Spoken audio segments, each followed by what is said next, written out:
Ay mga kawalwal mo niya to ikaunom nga harvest no. So, medyo ni ubay-ubay na gid siya. Itong niagi 60 to basin mga 70 ni no, 70 or 80 kilos. May na, okay na. Provided 60 lang ang kilo, okay ra. Laban lang, atong talong to ra. Sugo nagbunga atong talong pero wala pa tay ma-harvest no. So diri sa kita focus. Ato ani mga kawalwal kay nagtigom ta tungod sa atong water pump no.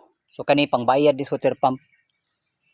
Last nga na harvest ato ni income ta tog 3,000 plus karon no. So i-add ta ni karon makapalit na tag water pump og hose. Dahil napatay bangka paliton no sa next na to nakuan. So dito lang sa mga kawalwal mo na sa ni atong update sa ato ang Galaxy Max.